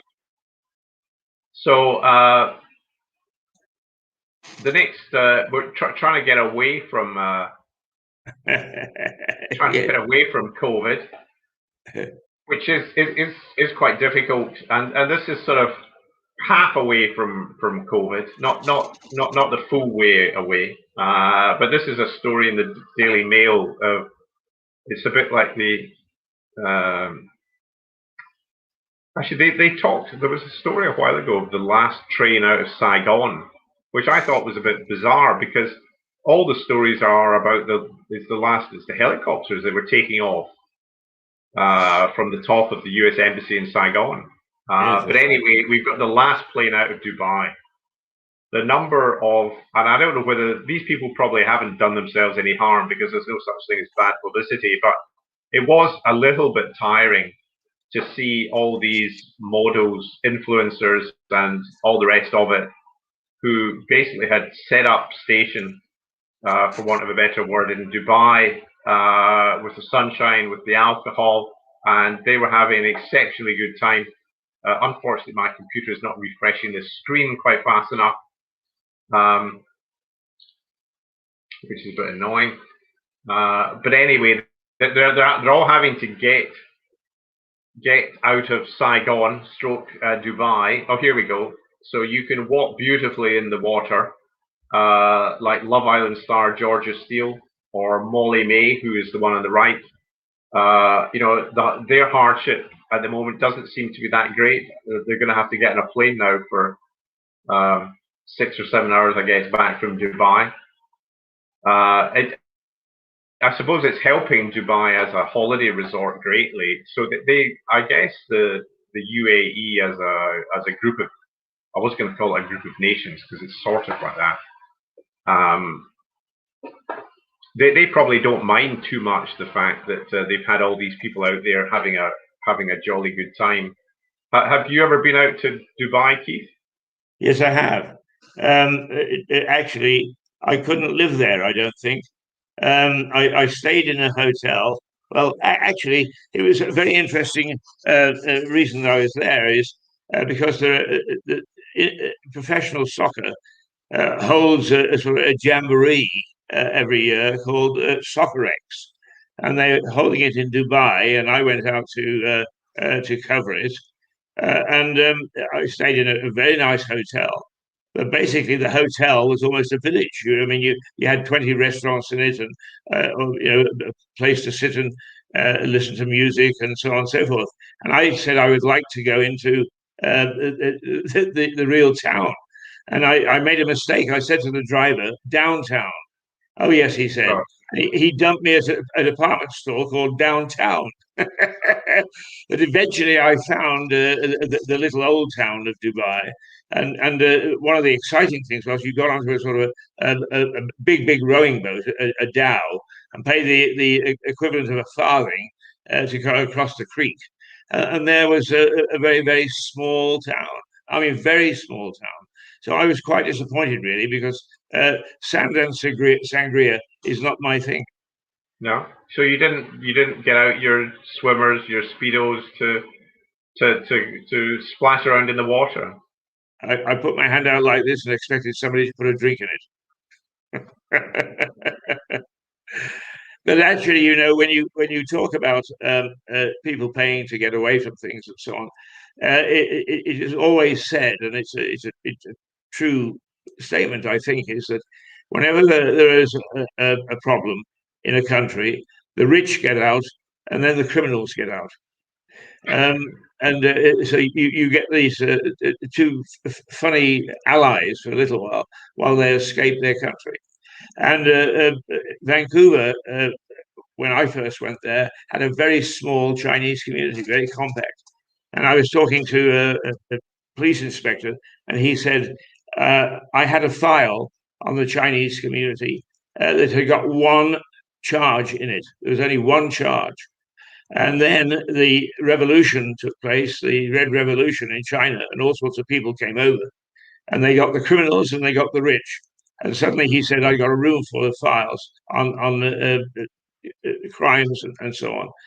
So that sort of bore that out. But Yeah. it is sad that that's the way life is. Yeah. The Well, thing I'd is, like to. the good and the bad get out, the ugly are left behind. Yeah, I know. I stand no chance. Well, I think as moving on to the next story, this is a more of a financial one. It's about a battle between a Reddit and which is one of a website, and big investors, and they're fighting over this company called GameStop. Sorry, GameStop. This is an article from the Guardian. The GameStop debacle has put the stock market on everyone's radar this week because the prices have gone up sort of completely beyond the roof, and it's a case of they're fighting. I think the large hedge funds, etc., had shorted this company, so they thought the price was going to fall, so they short it and they make a lot of money. But there's a whole lot of other private investors who've gone the other way. So there's this massive battle, titanic battle between these two groups, and they're all at the casino, hoping that when the ball stops and the table stops turning, that it'll be in the right place. Whether it's black or whether it's red, I don't know. I just hope none of my investments are in GameStop, and if they are, maybe take them out. But it's suggesting that there are a number of films that you should watch to get your head around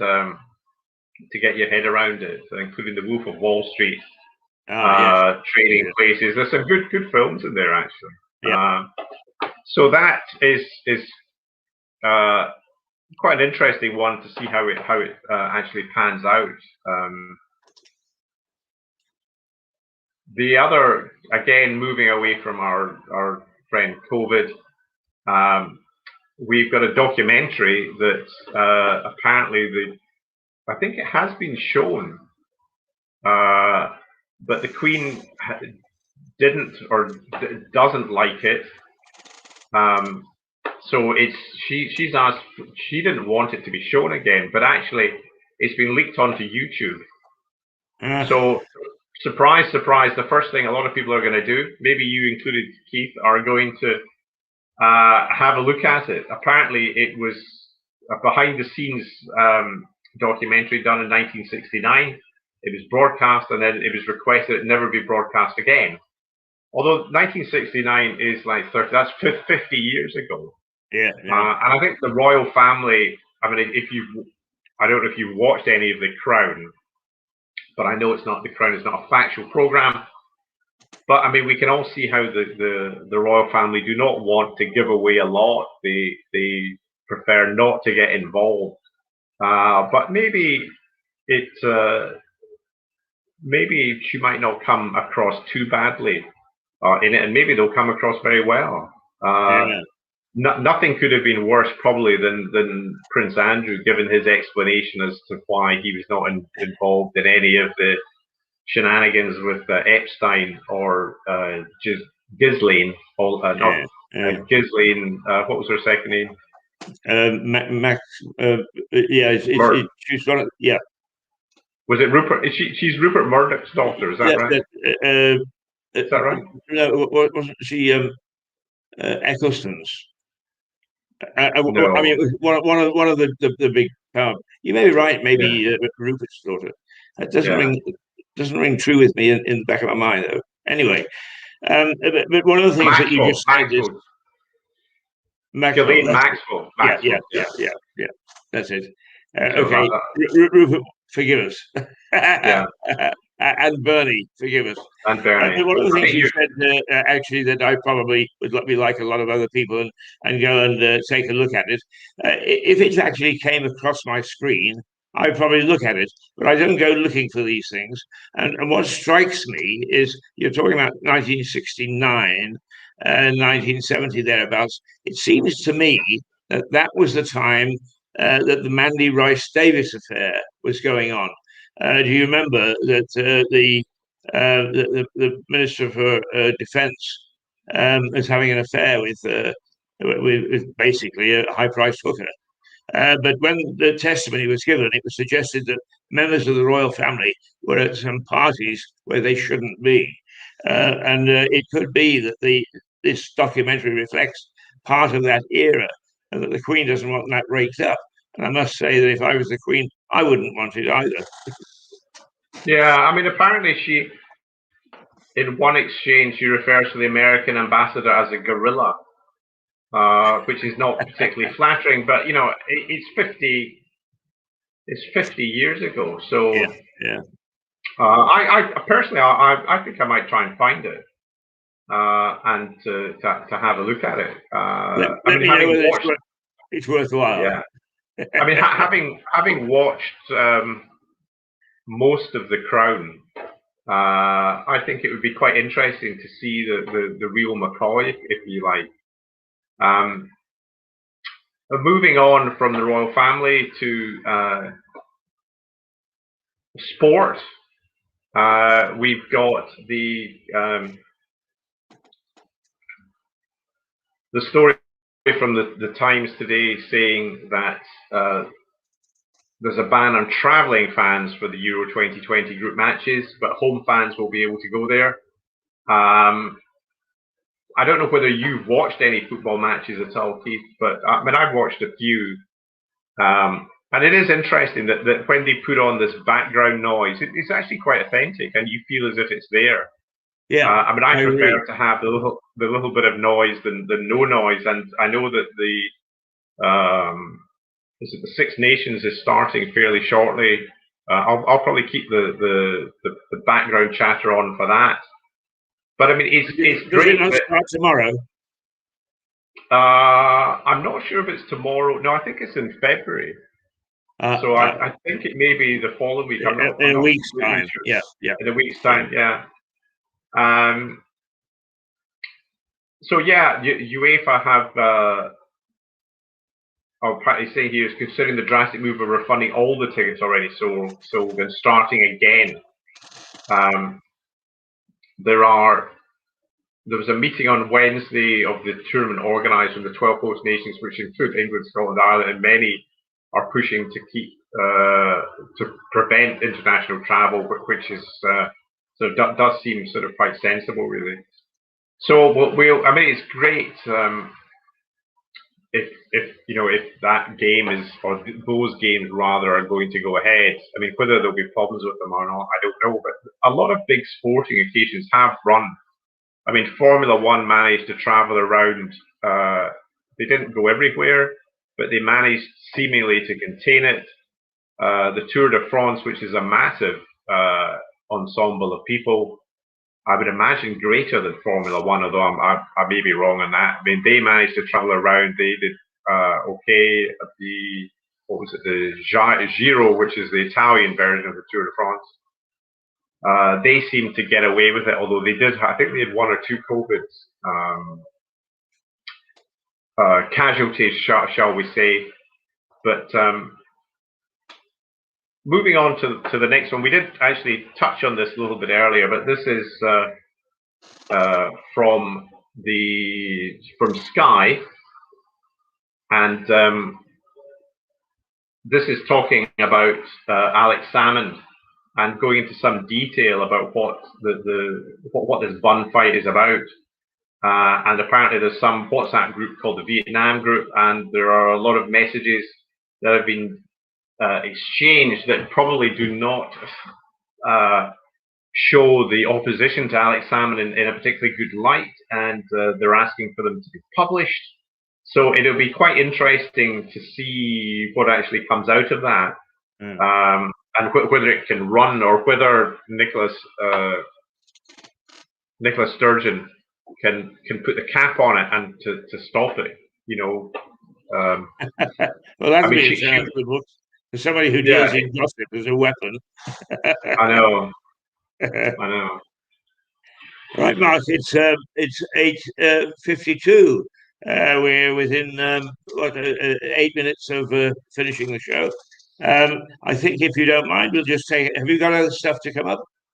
No, I think I'm pretty much done with today's. Well, let's just show our friends again, and then we'll come back and we'll have a little wrap-up chat.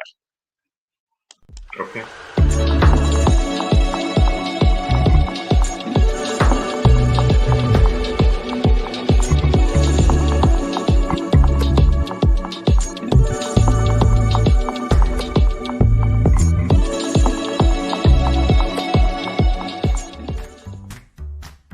My name's Yad, and welcome to my shop, Bell & Co. We specialise in mid-century furniture, 50s, 60s and 70s mainly. One of our main ethoses here is very much encouraging people to look at older pieces of furniture rather than buying new or buying flat pack. We're very much environmentally based in trying to encourage people to reuse and reimagine objects, and so we spend a lot of time restoring pieces, reupholstering pieces, and bring them back to life generally. They're just fantastic to look at, and they're just beautiful items at really, really affordable prices.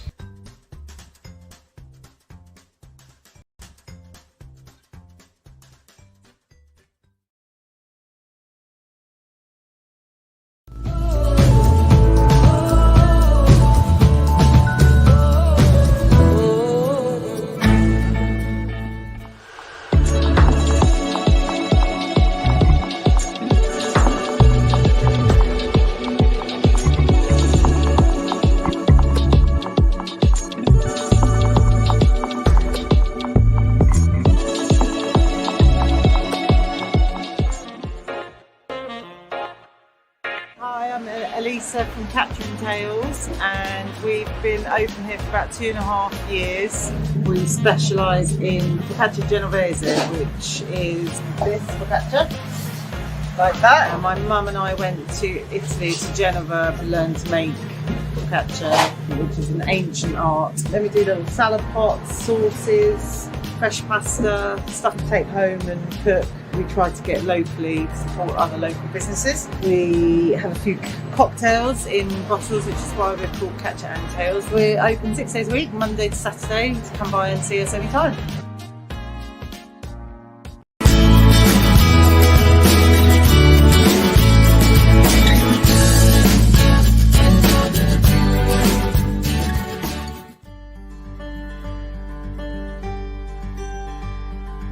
Roundabout has been going for 35 years. We're a dress agency, so what we do is we sell on behalf of people. The customer gets 50% of the price and we take 50%.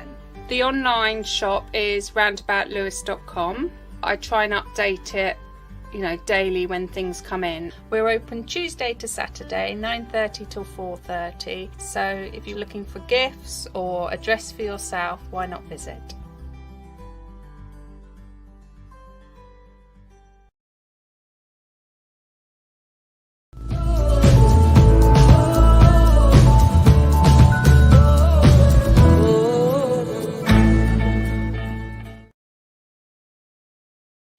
Mark, just looking outside both COVID and outside the country, I see that the issue of Taiwan independence has come up again. And China is saying over our dead bodies, as it were. And I'm quite sure the Americans are saying, well, over our dead bodies too, it's going to happen. Is there a conflict brewing there that we should be concerned about? Well, it's a conflict that's been going on for quite a long time. Oh, yeah, it has. I would be surprised if they were to, I don't know whether the option is just to create insurrection or whether it is to actually invade. But obviously, they could overrun them pretty quickly. I would have thought the building up of forces probably would be noticed. But I mean, the thing is that China doesn't need to do this stuff. It's a shame that they, okay, the way that they have dragged their country out of an agricultural economy, etc., to become a massive powerhouse is so impressive.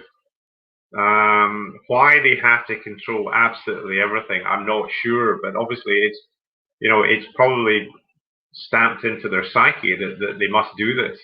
Yeah. Probably a little bit like the way it was stamped into the American psyche that they must stop communism at all costs, so they get involved in places like Vietnam. And I'm reading a book about Vietnam at the moment, and all it was doing is initially supporting the French, and the French wanted a colony, which after the Second World War shouldn't be happening. But it's probably ingrained in them. Maybe over time, if Taiwan can survive, then all this threat will lessen. But I don't. Hopefully, nobody's going to go to war over it, and I doubt that China particularly wants to cause more of a ruckus than we already have going on in the world, because they need a healthy West and cooperation of the West to sell all this stuff. Right. I mean, one of the things is I wonder is it the military are always an influence in any country, and that they see the Taiwan as Taiwan as the soft underbelly, where if it ever came to a war, it's easy for somebody to launch an invasion. I mean, much the same as Cuba is to the United States. Yeah, it's a very hard one. I mean, countries are much more interlinked now. I think I read a figure that it's something like 1 in 2 Volkswagen cars are produced in China. We're so interlinked that going to war, and this was the whole idea, I think, behind the creation of the EU, to try and stop, the sort of Cold Pact, whatever it was in 1957, I can't remember the date. So, I mean, hopefully these things will help, although they can also be used as something to beat you with. I mean, America was dead against the Russian gas coming to Germany. And now if there's a big fallout there, then in theory the Russians can turn the gas off. And the Germans go cold. Yeah, I mean that side of it is scary. And you had the whole Huawei thing with the 5G towers and how they shouldn't be doing it. We're living in a very interesting, dynamic time. We are indeed. And talking of time, it had just clicked up to 9 o'clock, so it's time for us to say goodbye. I have alerted people that we'll probably be starting at 7:30 next week while we put together a new program package, and that you will, before long, have a slot in the afternoon where they can admire you and talk to you, and you can do your thing while I'm struggling away still in the morning. But like everything around us. The television industry is evolving. Life is evolving. Nobody knows what's going to happen when COVID really ends. And nobody really knows what's going to happen in the television industry. All I can say is I hope that we'll be around to be part of that, whatever it is, because it's adventurous and it's exciting. Thank you, Mark. See you on Monday. Take care over the weekend. Cycle your little heart out, and we'll see you then. Okay. Goodbye. And I've got a little thing that's supposed to say, here we go. There we go.